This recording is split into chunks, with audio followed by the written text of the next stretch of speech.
Very good evening to all of you students. कैसे हैं आप सभी लोग? मैं उम्मीद करता हूँ आप सभी लोग अच्छे होंगे। टॉपिक आपको अच्छे समझ आ रहा है। हम लोग टॉपिक रन करा रहे हैं मैट्रिसेस। लास्ट क्लास तक हम लोगों ने टाइप ऑफ मैट्रिसेस को अच्छे से डिस्कस कर लिया था। हालांकि वहाँ पर चार अभी special type of matrices missing हैं। सिमेट्रिक, इसके सिमेट्रिक, हार्मिशियन एंड इसकी हार्मिशियन। फिलहाल हम इसको यहीं पर रोक देते हैं। अभी आज की क्लास में हम लोग डिस्कस करने वाले हैं 4 फंडामेंटल ऑपरेशंस ऑन मैट्रिसेस। क्या कहा? 4 फंडामेंटल ऑपरेशंस ऑन मैट्रिसेस। क्या कहा? 4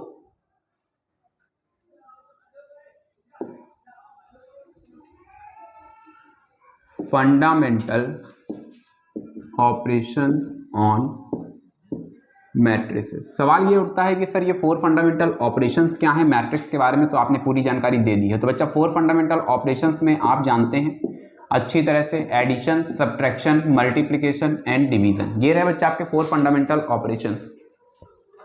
समझने की कोशिश करेंगे और देखते हैं कि क्या हो सकता है। टू मैट्रिसेस का सम किस तरीके से होता है और सब्ट्रैक्शन किस तरीके से होता है, इन दोनों ही बातों को हम लोग एक साथ सीख सकते हैं। मींस प्लस माइनस के फॉर्म पर हम इसे समझने की कोशिश करेंगे। Means two matrices are said to be summable और सब्ट्रैक्टेबल। दो मैट्रिसेस को हम तभी ऐड कर सकते हैं, सब्ट्रैक्ट कर सकते हैं when they have the same order. क्या कहा? When they have the same order. तो यहां से बच्चे इंपॉर्टेंट बात क्या है? Same order. यहां से इंपॉर्टेंट बात क्या है? Same order. अब अच्छा, जब हम प्रोडक्ट की बात करते हैं, जरा प्रोडक्ट को डिस्कस कर लेते हैं। प्रोडक्ट के लिए ऑर्डर का सेम होना मैटर नहीं करता है। क्या कहा? प्रोडक्ट के लिए ऑर्डर का सेम होना मैटर नहीं करता है। Let us consider a matrix A and another matrix is B. इसका जो ऑर्डर है वो m बाई n है, जबकि इसका जो ऑर्डर है वो p बाई q है। तो हम एक न्यू मैट्रिक्स फॉर्म करना चाहते हैं c। ये जो न्यू मैट्रिक्स c होगी, हाँ बच्चा जरा ध्यान से समझना, ये जो आपके पास न्यू मैट्रिक्स c बन रही है, ये न्यू मैट्रिक्स c डिपेंड करेगी n और p पर। यहाँ से बच्चा दो केसेस अराइज हो जाते हैं।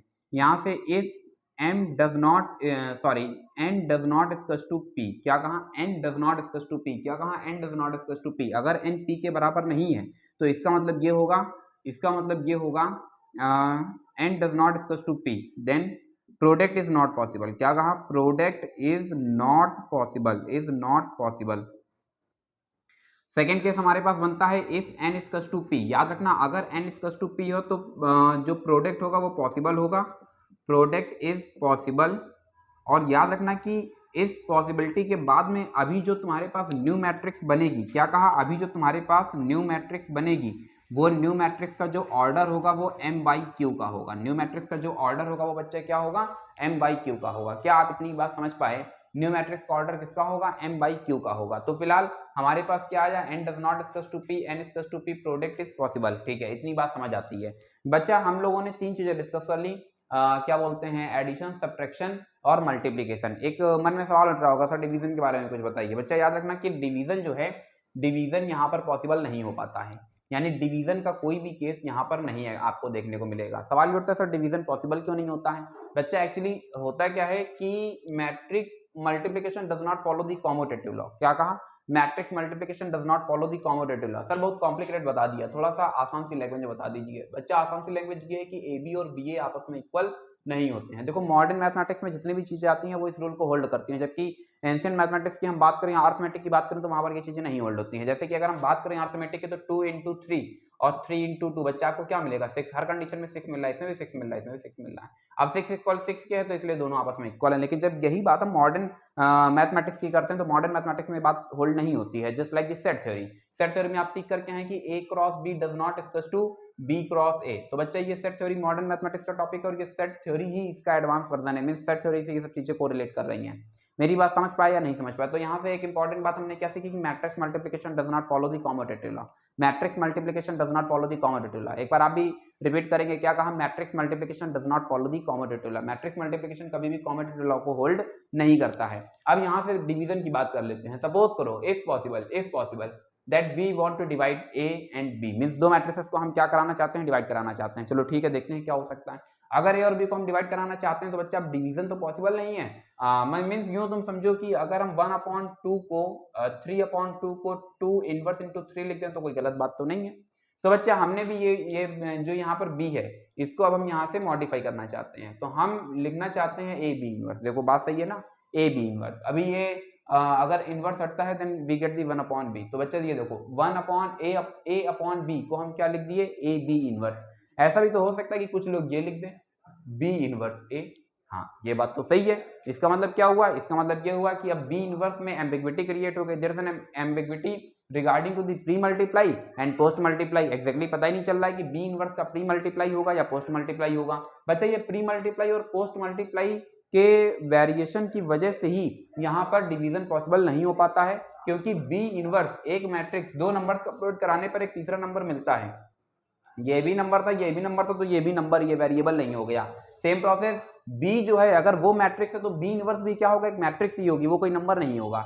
अब अगर बी इनवर्स को हमने एक नया नाम दे दिया, मान लिया कि सी, तो सी ए इक्वल्स टू ए सी। अब ये दोनों सेम नहीं होते हैं, ये बात हमें यहां से पता चल रही है। तो इसका मतलब ये हुआ कि मैट्रिक्स के अंदर प्री मल्टीप्लाई और पोस्ट मल्टीप्लाई का अपना एग्जिस्टेंस होगा, ये बात हमको वहां पर मेंशन करनी होगी। अगर क्वेश्चन में कहेगा that you have to find out the A B, it means आपको ए को फर्स्ट प्रायोरिटी देंगे, फिर बी, और अगर कहता है बी ए तो फिर बी को फर्स्ट प्रायोरिटी, ए को बाद में। इतनी बात समझ पाए तो मैं उम्मीद करता हूं कि 4 फंडामेंटल ऑपरेशंस के रिगार्डिंग अभी आपको चीजें बेहतर तरह से समझ आ गई होंगी। चलिए जरा एक दो क्वेश्चन अडॉप्ट करते हैं, जिससे देखते हैं कि हम कितना चीजों को समझ पा रहे हैं। हम लोग रन करा रहे हैं एनसीईआरटी टेक्स्ट बुक। क्या कहा, हम लोग रन करा रहे हैं क्या, NCERT text book, NCERT then text book.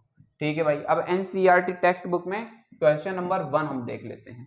Question number 1 में बच्चे क्या कहा जा रहा है, a equals to 2 4 after then 3 2, और b क्या है हमारे पास, b है हमारे पास 1 3 माइनस 2 5। क्या इतनी बात समझ पाए, b है 1 3 माइनस 2 5। ठीक है, अब अच्छा अभी हमें क्या जनरेट करना है, कोई भी ले लेते हैं यार, एक मैट्रिक्स सी भी दे दी गई है, लेकिन हालांकि ज्यादा कॉम्प्लिकेटेड नहीं करेंगे। चलो a प्लस बी हमने ले लिया, a प्लस बी। अभी मैंने आपको क्या बताया, 2 matrices are said to be समेबल।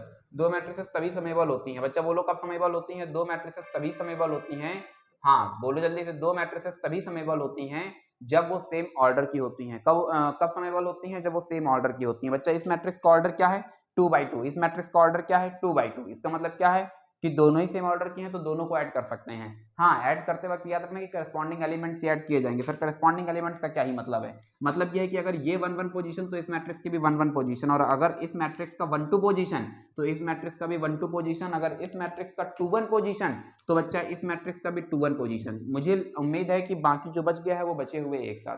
तो इस तरह से अभी आप चीजों को बेहतर तरह से सीख पा रहे हैं, समझ पा रहे हैं। चलिए देखते हैं कि क्या हो सकता है। देन वी गेट द 2 + 1, देखो ब्लू वाले ऐड कर दिए, आफ्टर देन रेड वाले ऐड कर देते हैं, 4 + 3, देन 3 - 2 एंड 2 + 5। तो ओवरऑल हमें देखने को क्या मिलता है, 3 1 7 एंड 7। इस तरह से हमारे पास a + b जनरेट हो चुका है। क्या इतनी बात समझ पाए, क्या इतनी बात बेहतर तरह से समझ पाए।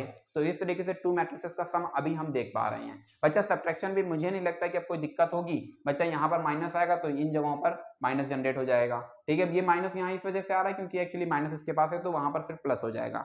ऐड और सब्ट्रैक्शन आप आसानी से कर सकते हैं। इसी के साथ में बच्चा एक और ऑपरेशन है, स्केलर मल्टीप्लिकेशन। देखो ये 4 फंडामेंटल ऑपरेशंस है। 4 फंडामेंटल ऑपरेशंस के बाद में कुछ अदर टाइप के ऑपरेशंस हम लोग मैट्रिक्स पर सीखेंगे, जिसमें एक जनरेट होता है स्केलर मल्टीप्लिकेशन। क्या कहा, स्केलर मल्टीप्लिकेशन। ठीक है, स्केलर मल्टीप्लिकेशन, स्केलर मल्टीप्लिकेशन। बच्चा स्केलर मल्टीप्लिकेशन में क्या होगा, कोई एक नंबर होगा और ये ABCDEFGHI, ये देखिए आपके पास एक मैट्रिक्स हो जाएगी। तो बच्चा अभी हमें क्या करना है, के को अंदर रन करा देना है, then AK BK CK DK EK FK GK HK IK। इस तरह से हमारे पास ये देखो एक पूरी की पूरी कंप्लीट मैट्रिक्स प्रिपेयर है। क्या आप इतनी बात समझ पाए, क्या आप इतनी बात समझ पाए। तो यहाँ पर देखो ये आपको बताने की कोशिश की जा रही है कि अगर किसी भी मैट्रिक्स में एक स्केलर से मल्टीप्लाई होगा तो वो स्केलर एलिमेंट के मैट्रिक्स के हर एलिमेंट से मल्टीप्लाई होगा। यानी किसी भी मैट्रिक्स में एक स्केलर से मल्टीप्लाई कराने का मतलब है कि वो स्केलर पूरी मैट्रिक्स के हर एलिमेंट से मल्टीप्लाई कराया जाएगा। तो बच्चा इसको बोलते हैं स्केलर मल्टीप्लिकेशन। एक्चुअली ये बात आ कहां से गई, तो आइए डिस्कस कर लेते हैं इसी में। क्वेश्चन नंबर फर्स्ट का पार्ट थर्ड। बच्चा फर्स्ट के पार्ट थर्ड को पूरा मैं सिंप्लीफाई नहीं कर पा रहा हूं, मींस करूंगा। 3a - 3 एक्चुअली इसमें जनरेट करने की बात की गई है। Then I want to tell you what is the meaning of 3a। A matrix आप देख रहे हैं 2 4 3 2। हाँ बच्चा, 3 जब अंदर जाएगा तो 3 2 जा 6, 4 3 जा 12, 3 3 जा 9, 3 2 जा 6। यहां से आपको क्या देखने को मिलता है, 3a देखने को मिल जाता है। ठीक है भैया, ये हमारे पास आ गया 3 है, बाकी बच्चा माइनस सी करने की बात कर रहा है, आप आसानी से कर सकते हो। तो अभी मुझे लगता है कि ये जो एक चल रहा था 3a मींस स्केलर मल्टीप्लिकेशन अभी आप सीख चुके हैं। ये 4 फंडामेंटल ऑपरेशन है जिसमें 3 ही हमारे पास होल्ड करेंगे, चौथा नहीं होल्ड करेगा, डिवीजन। और इसी के साथ में कुछ अदर ऑपरेशन है जिसमें अभी हम लोगों ने एक स्केलर मल्टीप्लिकेशन सीखा, इसके अलावा कुछ और भी चीजें हम सीखेंगे। हालांकि याद रखना कि अब यहाँ से प्रोडक्ट दो हिस्सों में डिवाइड हो गया है, एक को बोल रहे हैं स्केलर मल्टीप्लिकेशन और एक को बोले मैट्रिक्स मल्टीप्लिकेशन। क्या कहा? एक है स्केलर मल्टीप्लिकेशन, एक है मैट्रिक्स मल्टीप्लिकेशन। तो अगर हम मैट्रिक्स की बात करते हैं तो मैट्रिक्स में बिल्कुल सही जवाब, बिल्कुल सही, यानी ये प्रोडक्ट आया तो दो हिस्सों में डिवाइड हो जाएगा, एक स्केलर मल्टीप्लिकेशन और दूसरा मैट्रिक्स मल्टीप्लिकेशन। ठीक है भैया, कंसेप्ट आपको बेहतर तरीके से प्रिपेयर करने की कोशिश करेंगे। हालांकि देखिए यहाँ से क्या है कि यहाँ से क्वेश्चन नंबर 1 2 3 आसानी से हो गया। क्वेश्चन नंबर जो है ये 4th और 5th में डिस्कस करने जा रहा हूँ, मैं उम्मीद करता हूँ कि आपने नोट भी कर लिया होगा। चलिए देखते हैं कि क्वेश्चन नंबर 5th में हम लोग क्या सीख सकते हैं और क्या समझ सकते हैं, हमने कितना सीखा, कितना जाना और हम आगे क्या समझने की कोशिश कर रहे हैं। ए बी वो जनरेट करवा रहा है, ए बी, अरे यार चलो मैट्रिक्स से मैं फिर से लिख देता हूँ, 2 4 2 4 3 2। क्या कहा? 2 4 3 2। What is the matrix B? 1 3 -2 3, 1 3 -2 3, 1 3 -2 5। ठीक है भैया, ये देखो ए बी है। देखो बच्चा ये ए पहले लिखा था इसलिए फर्स्ट ए प्रायोरिटी, बी बाद में तो इसलिए बी बाद में। अच्छा अभी हमने क्या किया, मल्टीप्लाई करा दिया, देन 2 -8, फिर हमने मल्टीप्लाई कराया, देन 3 -4, देन 3 -4, फिर हमने मल्टीप्लाई कराया, देन 6 + 20, और फिर हमने मल्टीप्लाई कराया, देन 3 3 जा 9 + 10। क्या इतनी बात समझ पाए? -6 क्या कहा?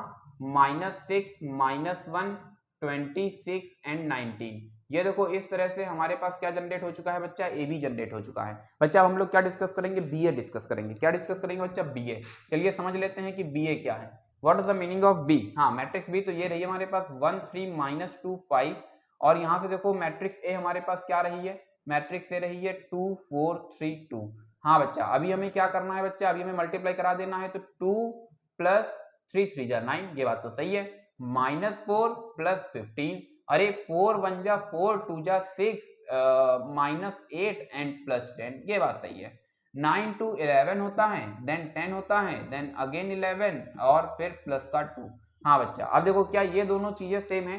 क्या ये जो यहाँ पर इस मैट्रिक्स के अंदर के एलिमेंट्स हैं क्या ये इससे सेम टैली हो रहे हैं? तो बच्चा नहीं हो रहे हैं। इससे हमको क्या पता चलता है कि A B does not equals to B A. मतलब जो बात अभी मैंने आपको बताई कि matrix multiplication does not follow the commutative law, वो कंप्लीटली यहाँ पर होल्ड हो रही है। चलिए बच्चा इसी सीरीज में हम लोग थोड़ा सा और आगे बढ़ते हैं और समझने की कोशिश करते हैं कि क्या कर सकते हैं। हालांकि क्वेश्चन नंबर 2 अभी आप आसानी से कर सकते हैं। क्वेश्चन नंबर 2 में मुझे तो नहीं लगता कोई दिक्कत है, that we have to add the 2 matrices only. आप आसानी से ऐड कर सकते हैं, सब्ट्रैक्ट कर सकते हैं, ठीक है, अच्छा है। दमदार क्वेश्चन शुरू होता है क्वेश्चन नंबर 3 से। देखो एक्चुअली क्या है कि मैट्रिक्स मल्टीप्लिकेशन पर अब हम लोग आ रहे हैं। किस पर आ रहे हैं? मैट्रिक्स मल्टीप्लिकेशन पर आ रहे हैं, ठीक है। सीबीएसई बोर्ड में पर्टिकुलर ये क्वेश्चन पूछा जा चुका है, आपको दो मैट्रिसेस दे देगा इस ऑर्डर की और फिर पूछेगा कि नई मैट्रिक्स किस ऑर्डर की जाएगी। तो just like the question number 3 की अगर हम बात कर लेते हैं तो देयर आर 6 क्वेश्चंस, ठीक है। क्वेश्चन नंबर 3 के अंदर देखो 6 पार्ट है, तो हम लोग क्या करेंगे? सबसे पहले 6 पार्ट में ये डिस्कस करने की कोशिश करेंगे कि ये किस किस ऑर्डर की मैट्रिसेस हमारे पास बन रही है। क्या मेरी बात समझ पाए? फिर उसके बाद हम लोग उसे सिंप्लीफाई करने की कोशिश करेंगे, ठीक है भाई। देखो एक मैट्रिक्स जो ए है पार्ट 1, एक मैट्रिक्स जो ए हमने मान लिया वो है 2x2 ऑर्डर की, फिर जो मैट्रिक्स बी है वो भी 2x2 ऑर्डर की है। हम जानना चाहते हैं कि क्या इनका प्रोडक्ट पॉसिबल है। तो बच्चा इसके लिए हमने क्या देखा कि इस मैट्रिक्स का, हाँ ये दोनों नंबर सेम है, मतलब सी मैट्रिक्स पॉसिबल है और जो बच गए हैं वही ऑर्डर होगा इस न्यू मैट्रिक्स का। सर एक बार फिर से बता दीजिए, एक बार फिर से समझ लीजिए। एक देखो जो मैट्रिक्स आपको दिख रही है पार्ट 2, मोस्ट इंपॉर्टेंट क्वेश्चन है बच्चा पार्ट 2, थर्ड का पार्ट 2, उसको इंपॉर्टेंट टिक कर लेना। इस मैट्रिक्स का अगर हम ऑर्डर देखते हैं तो इस मैट्रिक्स को हमने नाम दिया है, तो इसमें 3 रोज हैं। देखो 1 2 3, हाँ 1 2 3, ये देखो ये कितनी हॉरिजॉन्टल लाइंस दिख रही है? 3 हॉरिजॉन्टल लाइंस दिख रही है, तो मतलब 3। और कितनी वर्टिकल लाइन दिख रही है? एक वर्टिकल लाइन दिख रही है, तो मतलब इसका ऑर्डर क्या हो गया? 3/1। जबकि जब हम बी की बात करते हैं तो मैट्रिक्स बी बच्चा हमारे पास क्या है? मैट्रिक्स बी है 2 3 4 मींस 1 × 3। हाँ बच्चा समझने की कोशिश करेंगे। यहाँ से ए और बी देखो ये दोनों नंबर हमारे पास सेम जा रहे हैं, मतलब मैट्रिक्स मल्टीप्लिकेशन पॉसिबल। जो न्यू मैट्रिक्स होगी उसका ऑर्डर क्या होगा? 3/3 का होगा। क्या आप इतनी बात समझ पाए? क्या आप इतनी बात बेहतर तरह से समझ पाए? अगर इतनी बात समझ गए हैं तो आप मुझे इसी क्वेश्चन में बताएंगे कि अगर हम बी ए जनरेट करेंगे तो न्यू मैट्रिक्स मिलेगी या नहीं मिलेगी, और अगर मिलेगी तो किस ऑर्डर की होगी। क्या आप मेरा होमवर्क समझ चुके हैं? मेरा सवाल ये है कि बी और ए का प्रोडक्ट कराने पर जो हमको न्यू मैट्रिक्स मिल रही है, पहले तो आप ये बताएंगे ये मैट्रिक्स मिलेगी भी या नहीं मिलेगी, मिलेगी या नहीं मिलेगी in the sense product possible है या नहीं है। अगर प्रोडक्ट पॉसिबल है तो फिर आप बताएंगे इस न्यू मैट्रिक्स का ऑर्डर हमारे पास क्या होगा। इसी सीरीज में बच्चा हम लोग आगे समझने की कोशिश करते हैं और देखते हैं कि क्या हो सकता है।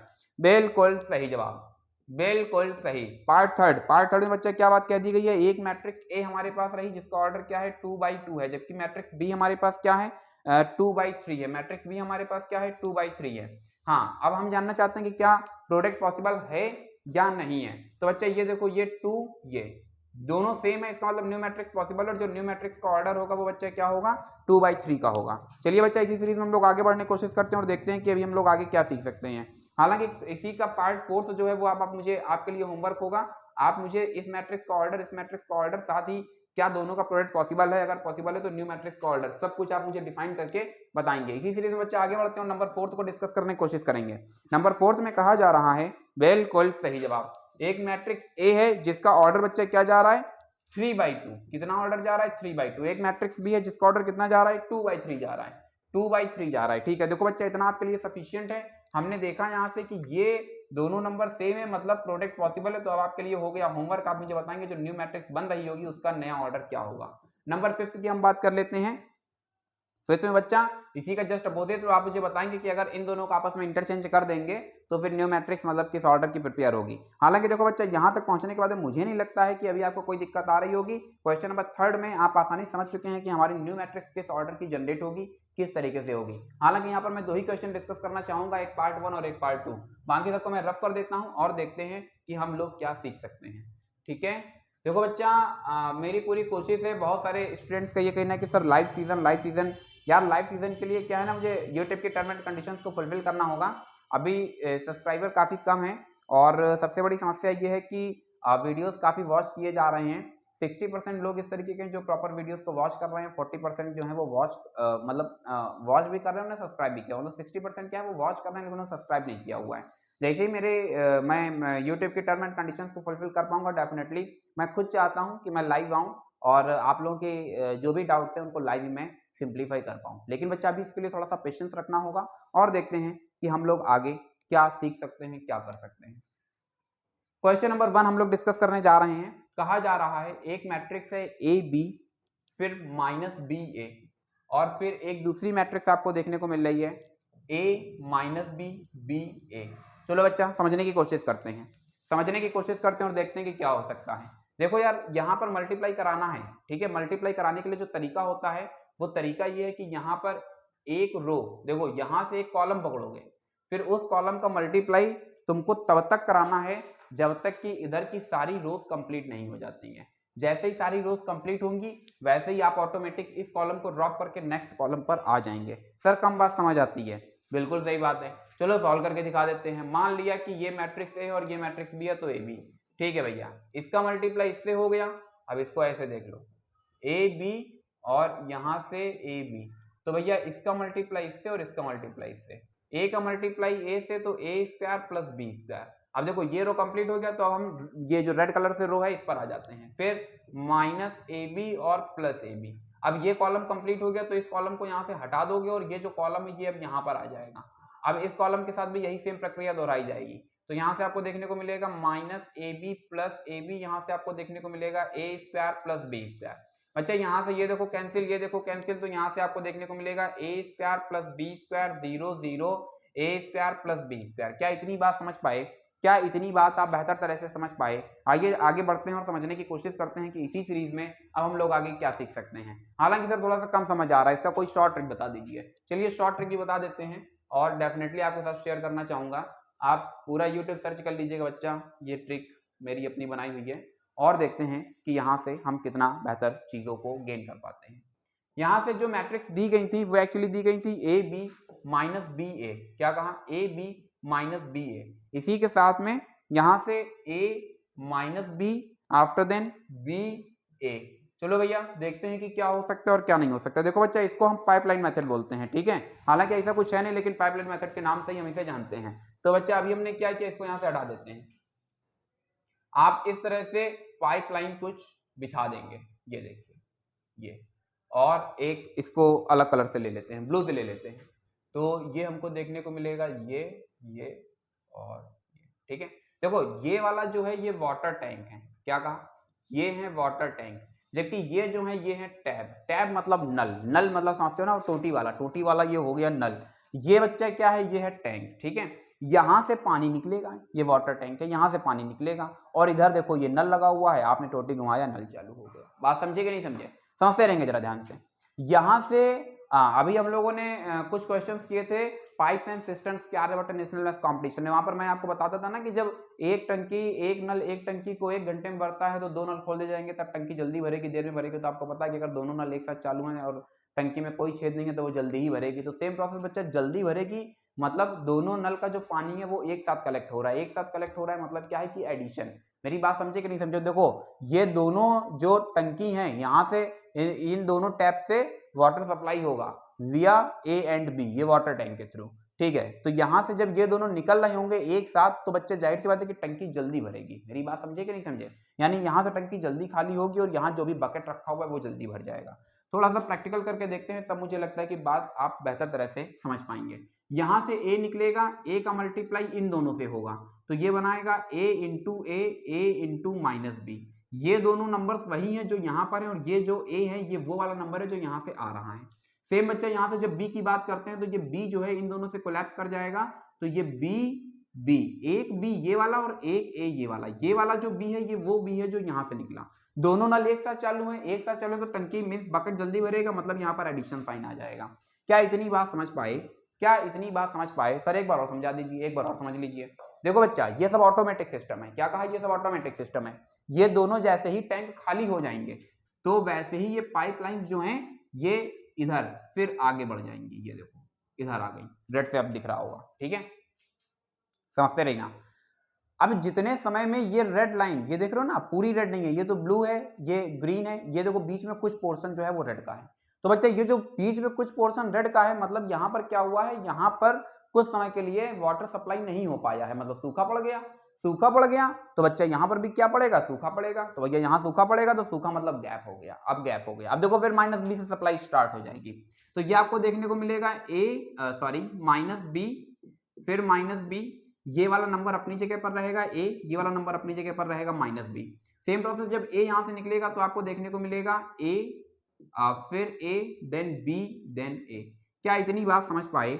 यहां से हमने सिंप्लीफाई किया तो हमें देखने को मिलता है a square plus B square minus A B plus A B. अभी समझ आ रहा है ना यहाँ पर इनको ऐड क्यों किया गया? क्योंकि बच्चा दोनों नल चालू है तो बकेट जल्दी भर रहा है। यहां से तुमको देखने को मिलता है minus A B plus A B, then A square plus B square. क्या इतनी बात समझ पाए? क्या इतनी बात समझ पाए? तो यहां से क्या है, A square plus B square 0 0, after then A square plus B square. New matrix का जो ऑर्डर बना वो 2/2 का बना।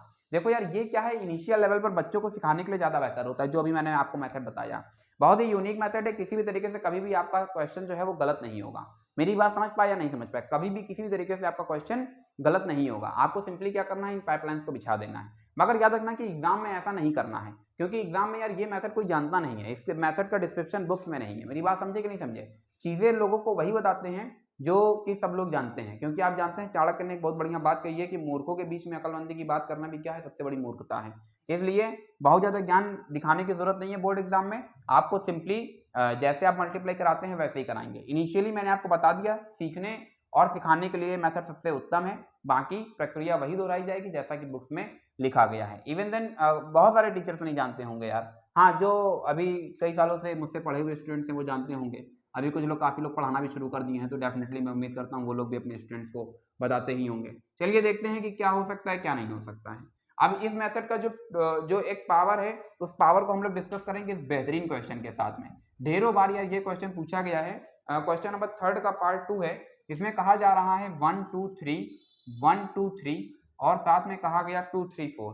बिल्कुल सही जवाब। क्या कहा गया? 2 3 4। अब देखो बच्चा इस क्वेश्चन में हमें क्या करना है, मल्टीप्लाई कराना है, ठीक है। बच्चे अक्सर कंफ्यूज होते हैं इस क्वेश्चन में। देखो यार तुम्हें कुछ नहीं करना है, मैंने कहा था कि तुमको पाइपलाइन बिछाना है। अब कितनी पाइपलाइन यहाँ पर बिछ पाएंगे जरा ये देख लेते हैं। मुझे लगता है कि शायद बस एक रो है तो एक ही यहाँ से टैप बन पाएगा। जिधर इतने जितने इधर रो होंगे, इस मैट्रिक्स में जितने रो क्रिएट होंगे उतनी ही पाइपलाइंस बनेंगी। पिछले वाले में 2 रो बन रहे थे इसलिए 2 पाइपलाइन गई थी, इसमें एक रो बन रहा है, एक पाइपलाइन जाएगी। अब देखो बच्चा, यहाँ से जो नंबर 2 है ये जब आएगा इससे कोलैप्स करेगा तो 1 2 3 और ये 2 नंबर सबसे कोलैप्स कर जाएगा। मेरी बात समझे या नहीं समझे? पाइपलाइन आगे बढ़ गई। अरे भैया बीच में सूखा पड़ गया, हमारे पास भी सूखा पड़ गया, 3 निकला, देन 1 2 3, ये 3 ये 3 ये 3, फिर पाइपलाइन आगे बढ़ेगी, फिर बीच में सूखा पड़ जाएगा, फिर नंबर 4 निकलेगा, तो 1 2 3, देन 4 देन 4 देन 4। यहां से बच्चा हमको क्या देखने को मिलता है? 2 4 6, देन 3 6 9, देन 4 8 12। ये देखिए बच्चा आपका आंसर आ गया। अभी इसके पहले हम लोग जब डिस्कस कर रहे थे कि न्यू मैट्रिक्स का ऑर्डर क्या होगा, तो वहां पर आप लोगों ने बताया था कि इस मैट्रिक्स का ऑर्डर क्या होगा, 3x3 का होगा। डेफिनेटली ये 3x3 की है। चलिए, अगर हम इस मैट्रिक्स को ए नाम देते हैं, इस मैट्रिक्स को बी नाम देते हैं, तो मतलब मैंने क्या जनरेट कर दिया है? मैंने जनरेट कर दिया है ए बी। आपके लिए ये होमवर्क होगा, आप मुझे बताएंगे कि अगर हम बी ए जनरेट करते हैं, क्या कहा? अगर हम बी ए जनरेट करते हैं तो बी ए जनरेट करने पर आपका आउटपुट क्या आएगा, मैट्रिक्स कितने बाय कितने की बनेगी और वो उसका आंसर क्या होगा। देखो, मैंने लास्ट क्लास में क्वेश्चन प्रोडक्ट किया हुआ था, 2-3 क्वेश्चन प्रोडक्ट किए हुए थे, जिसमें मिनिमम मैक्सिमम के रिगार्डिंग किसी ने रिप्लाई नहीं किया, और जिन लोगों ने रिप्लाई किया तो शायद सही से कर नहीं पा रहे थे। अब जब भी मैं बोलता हूं कि आपको मैट्रिक्स, जैसे मान लो वो मैट्रिक्स बन रही है 2x2 की, तो फिर आप 2x2 का मैट्रिक्स तो कमेंट में नहीं बना पाएंगे, तो आपको सिंपली क्या करना है, आप मुझे इस तरीके से A11 A12 A21 और A22 ये आप लिख करके भेज देंगे, ये आसानी से लिख जाएगा उसमें, तो मैं समझ जाऊंगा कि हाँ ये जो मैट्रिक्स है ये एक्चुअली आपने 2x2 की बना करके भेज दी है। क्या मेरी बात समझ पाए? क्या मेरी बात समझ पाए? और कमेंट सेक्शन में कमेंट बच्चा जरूर किया करो, ताकि मुझे पता चल पाए कि आप कितना सीख पा रहे हैं, कितना नहीं सीख पा रहे हैं। आपके अकॉर्डिंग ही चीजों को फिर मॉडिफाई किया जाता है। ये जो मेथड बनाए हुए हैं, ये मेथड क्या स्टूडेंट्स से बोले नहीं सर वो नहीं समझ आ रहा है, थोड़ा सा और विचार किया, अब कुछ दिमाग चल गया तो ये नया मेथड आ गया। अब सपोज करो कि बच्चा बताता ही नहीं, तो भाई हमें तो यही लग रहा है कि जो पढ़ा रहे हैं वो बढ़िया ही पढ़ा रहे हैं, जो चल रहा है वो बेहतर ही चल रहा है, इसलिए अपना आउटपुट देना बिल्कुल भी नहीं भूलें। हाँ, आगे बढ़ते हैं बच्चा। क्वेश्चन नंबर 4, क्वेश्चन नंबर 4 देखो आप आसानी से कर सकते हैं, 2 मैट्रिसेस को ऐड करना है, सेपरेट करना है। क्वेश्चन नंबर 5 भी हो जाएगा। 6 की बात कर लेते हैं, 6 क्या 7 की बात कर लेते हैं। 6 भी आसानी से हो जाएगा, कोई दिक्कत नहीं होगी। क्वेश्चन नंबर 6 भी आसानी से हो जाएगा, कोई दिक्कत नहीं होगी। चलिए देख लेते हैं। 6 अच्छा ऐसा करते हैं, बता देते हैं, 6 बता देते हैं। देखो यार, स्केलर मल्टीप्लिकेशन के देखो बगल में लिखा हुआ है और इसी के करस्पॉन्डिंग वो क्वेश्चन है। कहा जा रहा है cos थीटा, फिर inside the braces cos sin minus sin cos, then cos sin minus sin cos, फिर यहां से प्लस sin थीटा, यहां से देखने को मिलेगा sin minus cos cos sin, sin minus cos cos sin। क्या इतनी बात समझ पाए? जब हमने cos को अंदर भेजा तो अब देखने को मिलता है cos square theta sin theta cos theta, multiply क्यों हो रहा है? क्योंकि यहाँ पर बताया था कि जो भी नंबर बाहर से अंदर जाएगा मैट्रिक्स के अंदर वो एक्चुअली हर एलिमेंट के पास जाएगा। फिर cos इसके पास जाता है, then minus sin theta cos theta और यहाँ से cos स्क्वायर थीटा। बच्चे ये यहाँ तक रहा, प्लस साइन, फिर साइन को अंदर भेज दो, sine square theta minus sine theta cos theta, then sine theta cos theta, then sine square theta. बच्चा अभी क्या करना है कि हमको ऐड कर देना है। अभी आज की क्लास में बताया कि 2 मैट्रिसेस किस तरीके से ऐड होती हैं, जब वो सेम ऑर्डर के होते हैं, corresponding element same means add किए जाते हैं। करस्पॉन्डिंग एलिमेंट्स ऐड किए जाते हैं। सर इस बात का क्या मतलब है? बच्चे इस बात का मतलब ये है कि ये इसके साथ आ जाएगा। अरे यार, sign square theta plus cos square theta क्या होता है? ये तुम कमेंट में बताओगे, sign square theta plus cos square theta क्या होता है? ये देखो दोनों एक दूसरे को कैंसिल कर देंगे, ये भी कैंसिल कर देंगे और यहाँ से आपको 1 मिल जाता है। मतलब ये क्या है? ये भी एक अच्छा क्वेश्चन है। आप मुझे बताओगे कि इस मैट्रिक्स का नाम क्या है? ये आपके लिए होमवर्क है। आप मुझे बताओगे what is the name of this matrix, इस मैट्रिक्स को किस नाम से जानते हैं? मेरी बात समझे कि नहीं समझे? आपको इस मैट्रिक्स का नेम बताना है, ये है आपके लिए क्या? होमवर्क। चलिए क्वेश्चन नंबर 7 डिस्कस कर लेते हैं और देखते हैं कि इस क्वेश्चन नंबर 7 में हम लोग कितना सीख पा रहे हैं और कितना समझ पा रहे हैं। ठीक है, तो 2 मैट्रिक्स, मैट्रिक्स का रिप्रेजेंटेशन जिस दिन फर्स्ट क्लास थी उसी दिन मैंने कहा था कि मैट्रिक्स हमेशा कैपिटल लेटर से रिप्रेजेंट की जाती है। तो इसलिए यहां पर जो अभी आप क्वेश्चन देख रहे हैं उसमें कैपिटल X देखने को मिल रहा है, कैपिटल Y देखने को मिल रहा है और साथ में लिखा है 7025, 7025। साथ ही साथ एक दूसरी इक्वेशन देखने को मिल रही है x minus Y equals to, फिर 3003, 300 और 3। ये कैपिटल X, ये X और Y, ये हमारे पास 2 आउटपुट रहे। देखो यार, ये क्वेश्चन कोई बहुत ज्यादा कॉम्प्लिकेटेड नहीं है। आपने सीख रखा है x plus Y equals to 1 और x minus Y equals to 2। अब तुमसे पूछा गया x और y की वैल्यूज बताओ, नहीं बता पाओगे। क्लास 4th में पढ़ करके आए, बच्चों वाली बातें करते हो। तो बच्चा अभी हम लोग क्या करने जा रहे हैं, इसको ऐड करने जा रहे हैं। बस यार ये याद रखना, यहाँ पर नंबर्स ऐड होते हैं, यहाँ पर क्या ऐड होंगी, मैट्रिसेस ऐड होंगी। मैट्रिसेस ऐड किस तरीके से होती हैं वो अभी मैंने आपको आज की क्लास में बता दिया है। तो बच्चा जैसे कि हमने ऐड किया, y से y कैंसिल हो जाता है, देन 2x इक्वल्स टू, हाँ भैया 7025, ये बात तो सही है। अब प्लस साइन भी आ जाएगा क्योंकि ऐड कर रहे हैं, 3003, ये भी बात सही है। अरे भाई 7 3 के साथ गया, 10 0 0 के साथ गया, 0 2 and again we get the 8, अरे 5 3 8, यहाँ से 2x। हाँ बच्चे देखो, जब x मैडम जी ने बच्चों ने सिखाया था जिसकी वैल्यू निकालते हैं वो वन साइडेड, बाकी सब कुछ अदर साइडेड। तो इसका मतलब कि x की वैल्यू चाहिए तो x को एक तरफ रोक लो और 2 को हमने इधर भेज दिया। अरे ये तो भैया चमत्कार हो गया। क्या चमत्कार हो गया, एक्चुअली हमें तो x की वैल्यू चाहिए, ये भी आंसर सही है, अदरवाइज आप 1/2 को अंदर रन करा सकते हो। और अब आप जानते हैं कि जब 1/2 अंदर रन करेगा तो इस सिचुएशन में बच्चा, इस सिचुएशन में 1/2 सभी के साथ चला जाएगा, यहाँ से 0, यहाँ से 2 × 1/2, 8 × 1/2, यहाँ से बच्चा कैपिटल X की वैल्यू क्या हो गई, 5014, ये X की वैल्यू आ गई। अब आपको Y की वैल्यू जनरेट करना है, दो तरीके हैं, या तो दोनों मैट्रिसेस को सब्ट्रैक्ट करा दो या फिर X की इस वैल्यू को उठाओ ला करके यहाँ पर रख देते हैं। हाँ तो भैया हम क्या करने जा रहे हैं, हम इसको इन 1 में रखने जा रहे हैं। मान लिया कि ये इक्वेशन 1 है, तो बच्चा इक्वेशन 1 जो हमारे पास है वो क्या है, इक्वेशन 1 हमारे पास है x + y = 7025। यहाँ से बच्चा कैपिटल X की वैल्यू हमारे पास क्या जनरेट हो रही है, 5014, यहाँ से बच्चा y और यहाँ से 7025।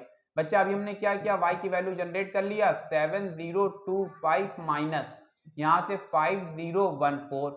यहाँ से बच्चा देखो क्या तुम्हें देखने को मिलेगा, 7 में से 5 जाएंगे तो 2, यहाँ से 0, यहाँ से 1 और यहाँ से फिर 1। इस तरह से हमारे पास बच्चा ये वैल्यू क्या आ गई है, ये वैल्यू हमारे पास आ गई है कैपिटल Y की। क्या मेरी बात समझ पाए, हम चाहते हो सब्ट्रैक्ट भी करा सकते थे। इस तरह से हम लोग क्या कर सकते हैं, x और y की वैल्यूज निकाल सकते हैं। यहाँ पर कैपिटल X कैपिटल Y के जो रिजल्ट्स आ रहे हैं वो एक्चुअली मैट्रिक्स के फॉर्म पर है, इसीलिए आपको कैपिटल X कैपिटल Y देखने को मिल रहा है। तो मैथमेटिक्स में कई बार कहा कि यहाँ पर जो नोटेशंस होते हैं वो भी अपने अर्थ को अपने अंदर रखते हैं, कोई भी चीजें इस तरीके से अननेसेसरी आपको यहाँ पर देखने को नहीं मिलती हैं। चलिए बच्चा इसी सीरीज में हम लोग आगे बढ़ते हैं और देखते हैं कि क्या हो सकता है। फिलहाल मुझे लगता है कि क्वेश्चन नंबर 9 अब आप कर सकते हैं, 10th भी अब आप कर सकते हैं, 11th 12th 13 नंबर आपके लिए बच्चा इंपॉर्टेंट है। क्या कहा, 13 नंबर है आपके लिए इंपॉर्टेंट, 13 नंबर है आपके लिए इंपॉर्टेंट। तो अभी आज की क्लास को एक काम करते हैं, अप टू क्वेश्चन नंबर 12 तक ही रोकते हैं, फिर इसके बाद देखते हैं कि हम लोग क्या कर सकते हैं। ठीक है, तो बच्चा आज के लिए बस इतना ही। Thank you so much to all of you and may God bless you all.